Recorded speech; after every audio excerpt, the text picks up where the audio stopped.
Greetings petrolheads, my name is Tom, you're on my gaming channel, and today I'm playing in another episode of Automation the Car Company Tycoon game. And I'm gonna start something that people have asked for, but I haven't really responded to that yet, because I wasn't sure about it. Now though, I think it's a pretty nice idea to start a virtual car company campaign, if you will.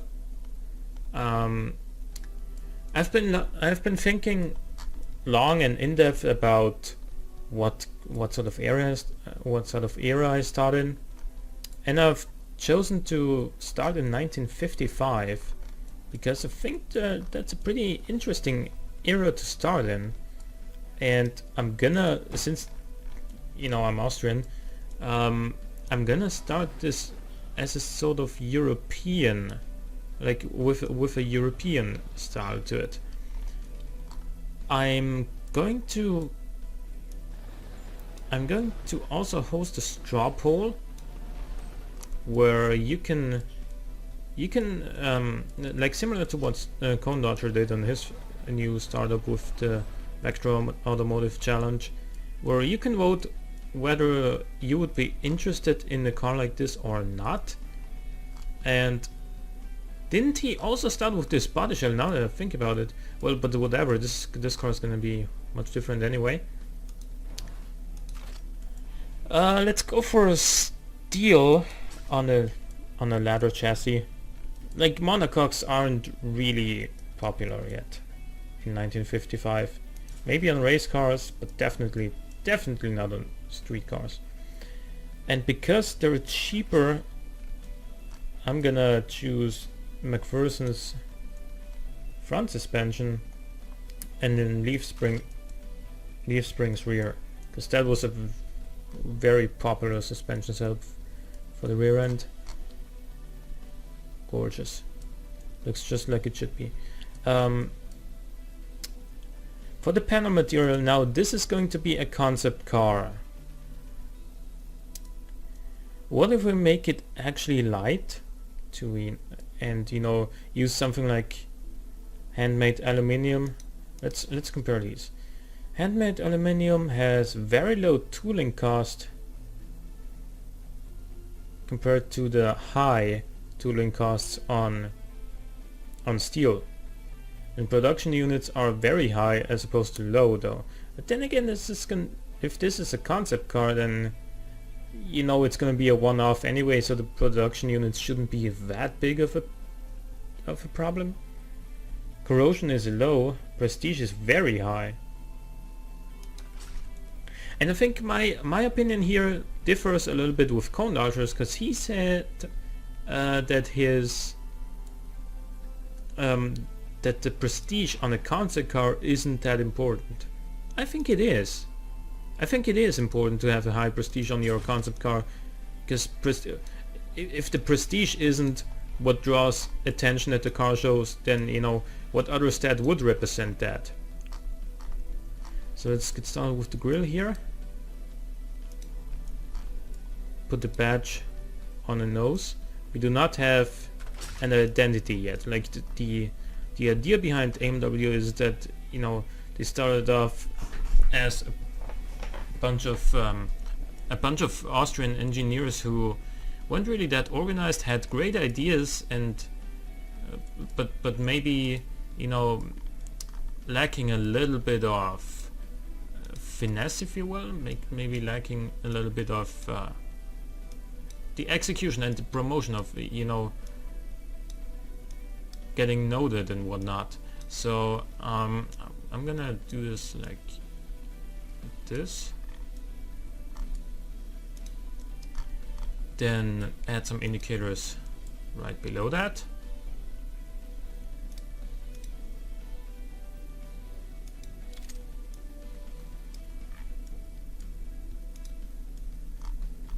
And then for a little bit extra trimming, because after all this is a show car, it is supposed to look fancy for its day and age. I actually had to look up a couple of cars of that era. Since I'm aiming for a middle European market, you know, there's obvious rivals from BMW and Mercedes, and I took a little bit of inspiration from those. Especially the BMW 503, I think it's a really, really great looking car, which I'm not trying to imitate here at all, which you can probably see by now. It is not something I'm trying to make my car similar to. I want my car to be unique. Therefore, I'm gonna also trim it with a bunch of extra chrome here, which isn't really that unique in the 50s. Like, cars had chrome everywhere pretty much. It was a design thing. It was there to, you know, draw attention. Hey, look, it's all shiny chrome and stuff. And yeah, that's what the 50s were like. Nowadays, oftentimes, especially on the more affordable cars, car makers go like, oh, is it really necessary to put chrome here and there and everywhere? It's expensive, you know. Well, cumulatively speaking, yeah, okay, but how expensive is chrome really? And you know, why wouldn't you give your car a nice little touch with some extra chrome?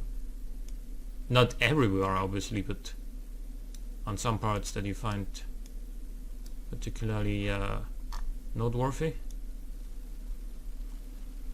On some parts that you know could use a little bit of love, like for example the side profile is a pretty good example, because if you look at this side profile, apart from these two chrome bumpers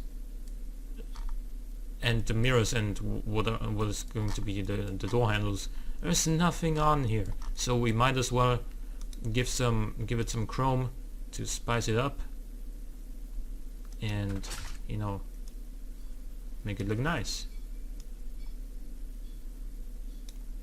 Nicer, anyway.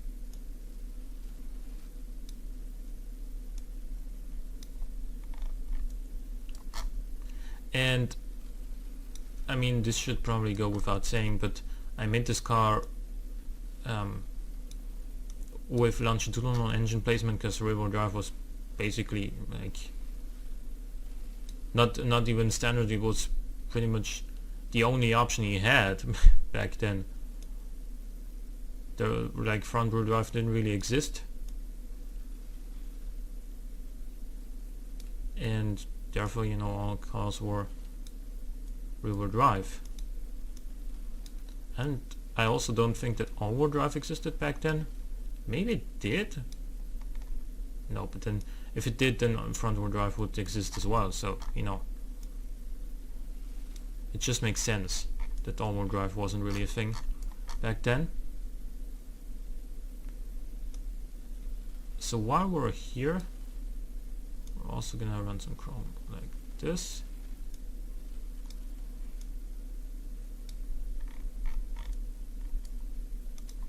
And looks better, doesn't it? Then for the taillights, I'm gonna keep it simple,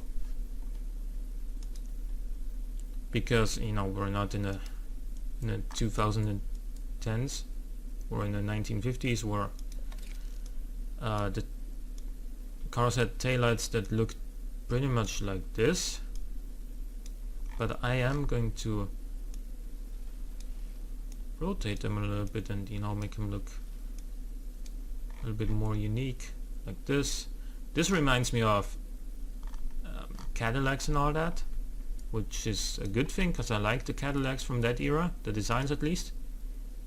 I can't say with authority if I like the overall cars, because I've never driven one, and I don't know enough about them to actually say whether or not I like him. So now that we put our... wait, what? There we go. Now we can put our number plate up here.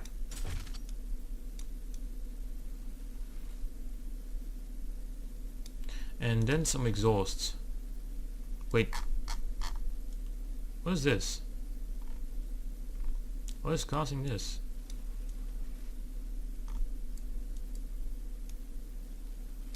Which of my fixtures is causing that? Door handle? No.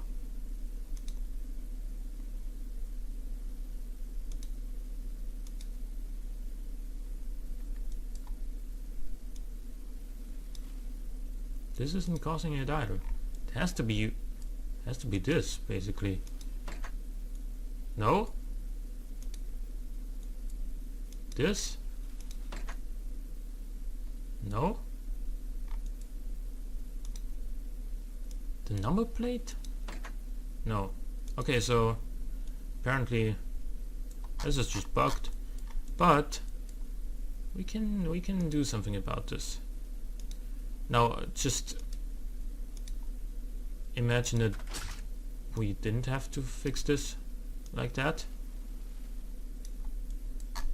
But we like just imagine that little stripe wouldn't be there. But this is how we were gonna fill the holes.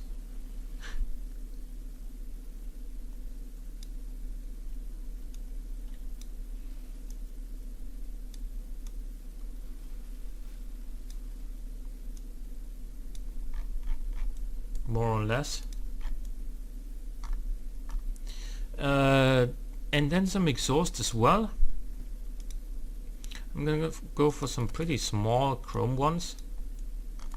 Like that. Put them like here. Yeah. More like this.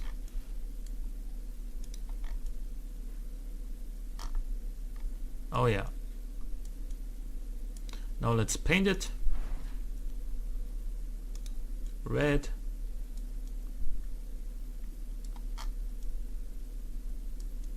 Good. River Drive.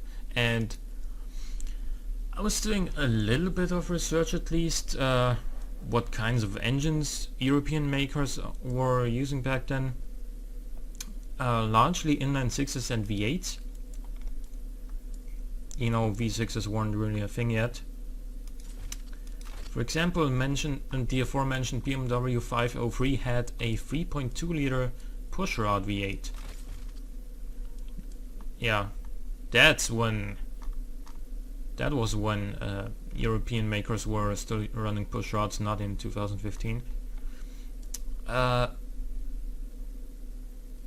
So there was the Jaguar E-Type in 1960 though, which had a 4.2 liter inline six, and there were cars, I think, before that also had big inline sixes. Yeah, so let's go with an inline six here. Push rods. I'm gonna make this a little bit bigger, like say 3.8 liter. Yeah, we're gonna require cast iron and cast iron and cast iron. A little bit of quality in here. Actually no, this is a startup company, we can't put positive quality in here yet because we're just coming up.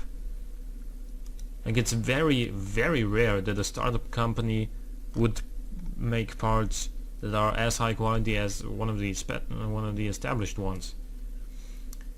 So we are gonna require a pretty low cam profile. I'm gonna leave it at 40 for now. Compression is gonna be just somewhere down here, despite the fact that it's gonna be naturally aspirated, because this is 1955. That's how it was back then. I'm gonna give this thing a triple carburetor.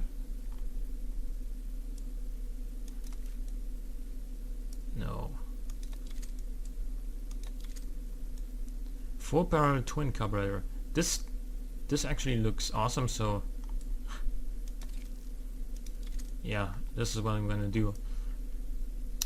Regular leaded. No, let's go for super leaded. Ignition timing is gonna be like really high. Rev limit on the other hand is gonna be really low. Let's go for short cast exhausts. Not really gonna make much more power than this. 2 reverse flow mufflers, and it's actually working. It's not knocking or anything like that, but we do need to reduce our max RPM. Now all our concerns other than valve float are gone basically. 4300 RPM max RPM limit. 16 reliability. We need to change something here.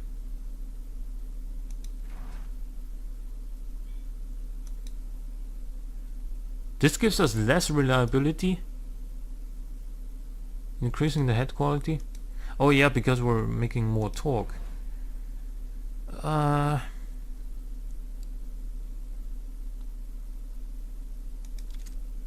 Well, we might, if we're gonna use two forged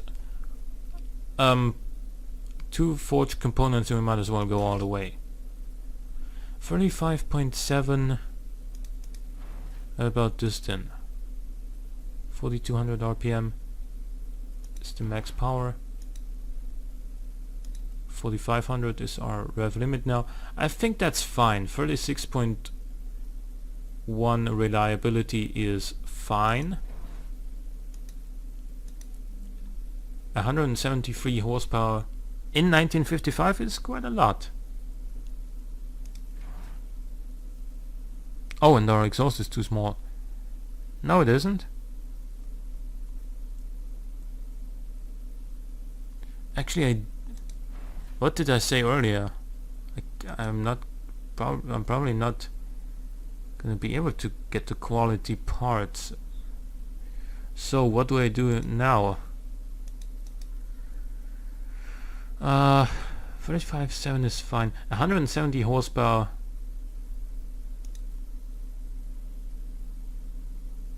I'm gonna leave it this way.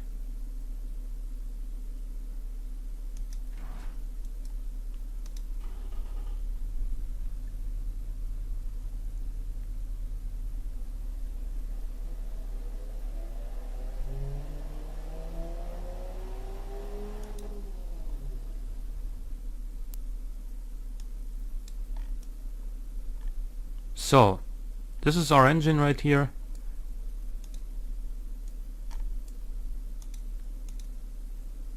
I'm gonna start with a 4-speed manual because that was pretty much what not only BMW, also Mercedes, I'm not sure about Rolls-Royce, but BMW and Mercedes did use a 4-speed manual.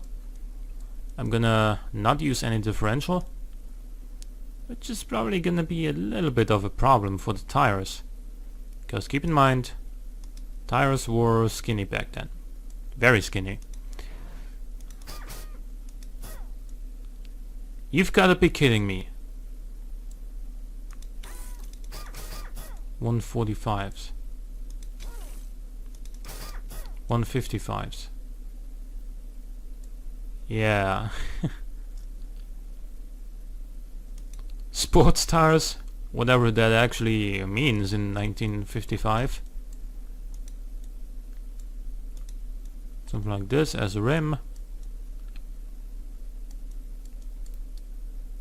Oh yeah, we can go for more profile. Ah, there we go. 14-inch rims, 175s. Yeah, okay. We're gonna have massive brake fade either way, no matter what we do here. Or are we? No under tray. way less cooling.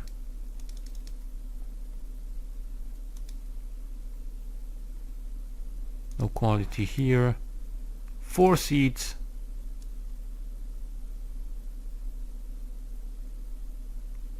Premium? No, let's go for standard. And then standard safety. Progressive springs.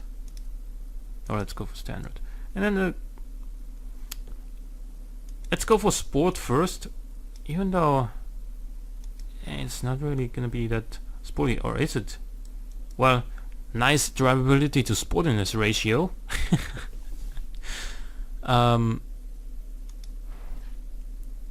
56% wheel spin.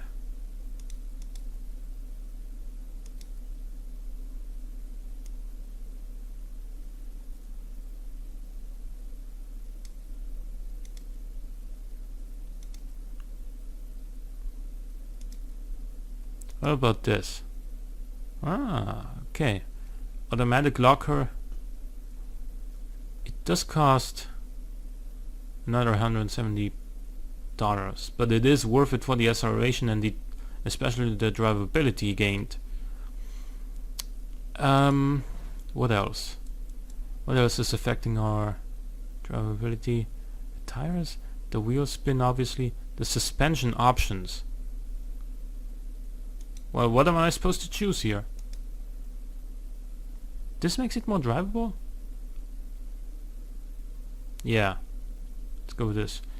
Comfort? Yeah, let's go for a comfort setup. Because, you know, this is more of a cruiser anyway with the inline 6 engine as opposed to, you know, maybe a V8. V8 would be more sporty. But anyway, this is a large 4-door sedan with a pretty big inline 6 engine. Let's hear it in action.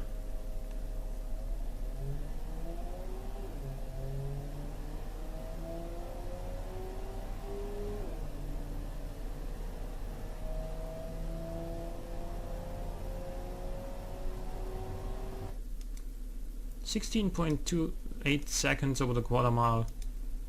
You can call that a 16.3. Is not that bad. I mean, it is kind of bad compared to modern sports cars, but for the 50s, 170 horsepower and a 0 to 100 kilometers an hour time in 8.5 seconds was kind of impressive, really.